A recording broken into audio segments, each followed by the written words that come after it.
Here's what I want to share with you guys along with some other things. So I actually raised my prices recently. You guys are probably thinking, David, are you crazy? Competition is fierce right now and the market is drastically changing.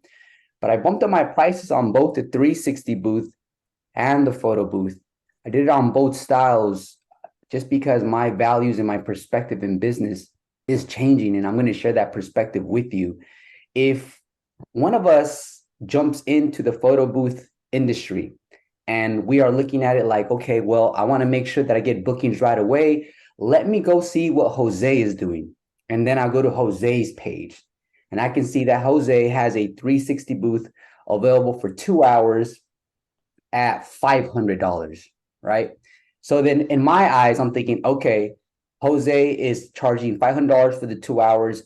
I'm a little newer in the industry. I want to get bookings. So my strategy as a new business owner would be, let me charge $450. So that way I am $50 cheaper than Jose, right? And then more people come into the industry. And now people are looking at Jose and they're looking at me. So the other person that comes in says, I want to make sure that I'm the most affordable so that people can book with me. So then someone else is going to say, I'm going to go ahead and do $400 for a 2 hour session. And all of a sudden, there's 6 members in the Zoom group, and we're having kind of a race to the bottom. And these are price wars. We're not doing what's correct. So that's why I bumped up my prices. Because quite honestly, in my area, I do want to be the most expensive. I do want to charge a premium price because when it comes to prices, guys, it's about perception. So if you guys want to attract clients that want everything almost for free, then you're going to be stuck with clients that are one, they don't show up on time, they're late with signing the contracts. That's basically who you guys are attracting. People who just don't want to pay anything, who just can't get enough of free stuff, that want discounts constantly.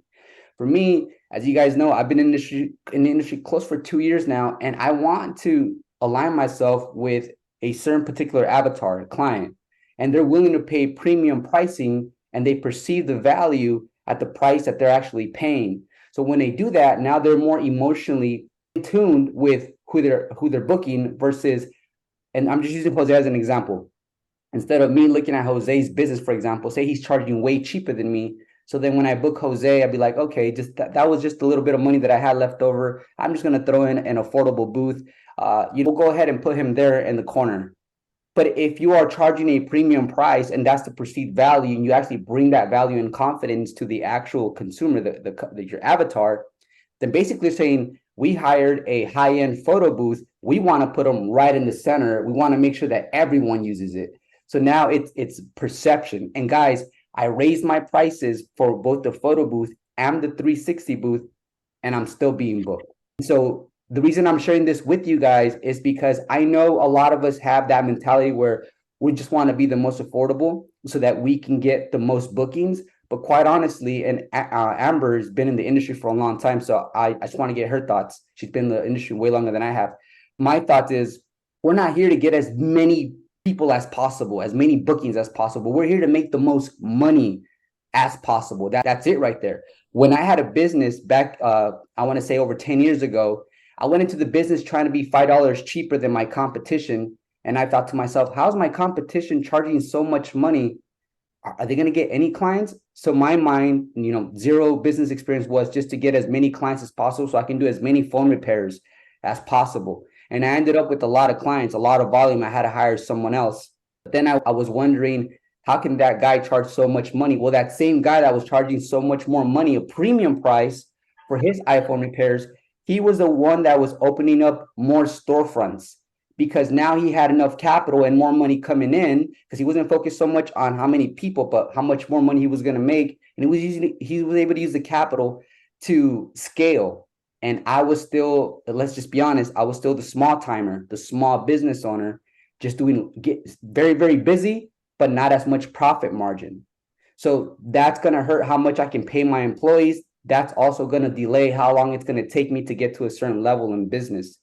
And so that's what I want to share with you guys today. That's just a small portion. I'm going to share other things with you guys. But with that being said, when it comes to perceived value, you guys want to focus on specific who you guys want to target as your demographics and your ideal client. For me, guys, it's going to be corporations, certain sectors that even if they want to pay me with an invoice, that's okay. I'm going to have to learn to trust them because they're a different type of client.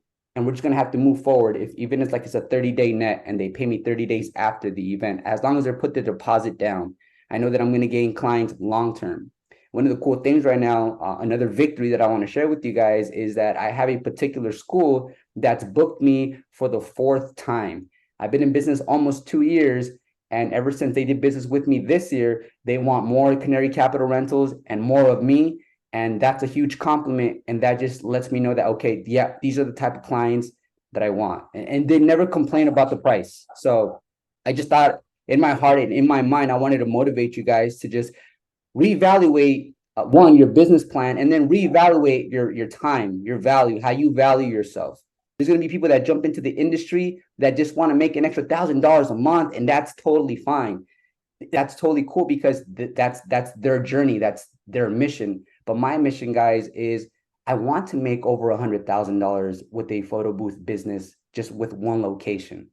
And if I can do that, that means that I can duplicate that same infrastructure, methods, and strategies, and the amount of time and equipment that I have, and duplicate that business and do another business. And now I'm making $200,000 with the photo booth business. So I'm not going to leave the photo booth business yet until I reach a certain goal, instead of taking money out of the business right now and starting a different venture. Because as an entrepreneur, guys, I think you can all relate. We're always just trying to make one more dollar, and they enjoy doing it. That's their personality. I wouldn't do it. I wouldn't charge per spin. I wouldn't do free events for influencers who have 1 million followers. I don't care about their followers. I care about my bank account. So it's totally up to you, Carmel. So this is your business. This is reflection of your personality, but just remain curious enough to have an open mind and try new things out. So yeah, just roll with that. If you want to charge per spin, go for it. Just make sure you make the best out of it, but go out there and build some experience and confidence. It was.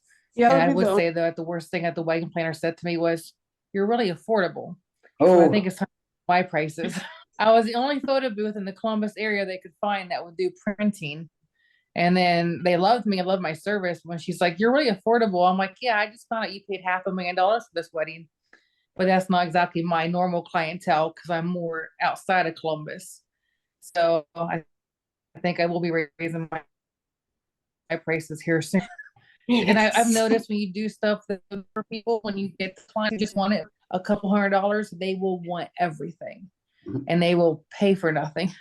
So you got to watch out for that too on the cheap end, because the people who want it free, they want it free and they won't really value your service. The people who value your service will pay your fee regardless of what it is. I kind of rambled on that one. Thank you. Welcome. So real quick too, as Amber stated, some of those things, I just remembered one thing, Carmel. If they want to have you on there and they say, well, you can charge per spin, just make sure that your overlay is for you, for your business. So in that overlay, have a QR code that they can scan, that'll take them directly to your website. And your QR in your overlay, have your contact phone number. Like, this is your promotion.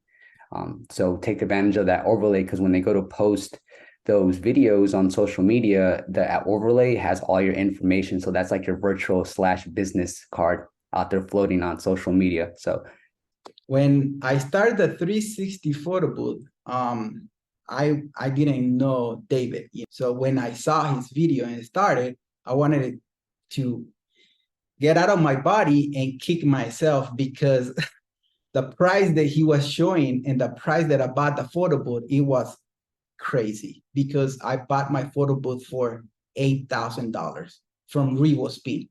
So he's laughing right now, but it's true. I bought it for $8,000. And then like a month later, I found David, and David was showing the same photo booth for like $1,500. And I was like, oh my God, that was like a year ago. And I was like, no, I'm going to give up. And then people here in Vegas didn't want to pay. They wanted like $400 for 2 hours. And I was like, I don't know what to do. So what I did before, I try to focus to have really nice website, really nice videos, really nice work on that, and to be able to have everything on the website so customers don't have to call me and ask me questions. It's everything there, if they call me, it's going to be because they want to book with me. And I have my prices there. I don't hide it, you know. So this way I filter those cheapest customers. If they don't want to pay, they can't afford my prices, it's fine. Time is value.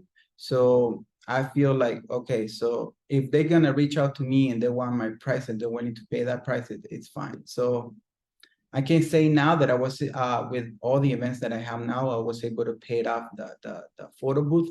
So, and now I'm trying to focus and learn, you know, more about how can I get my business grow with Google.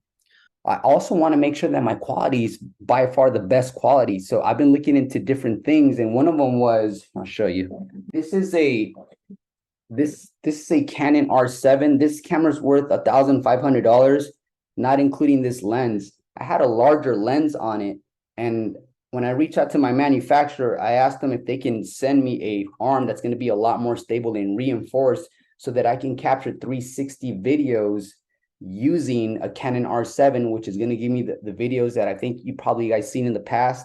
And these videos were just shot here in the house. The quality was crazy. It's like amazing. But because this is the crop sensor, the video, it was only getting the people's, my head and like my lower waist.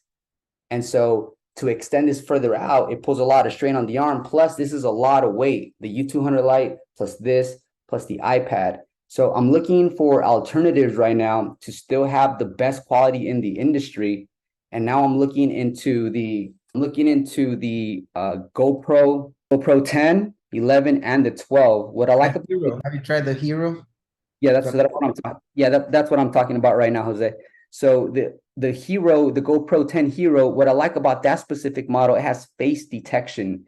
So as it's spinning, it'll really focus on their faces. And some of you guys that's seen other people's videos that are shaky, just know that these GoPros, guys, were designed specifically with great stabilizers, embedded integrated stabilizers.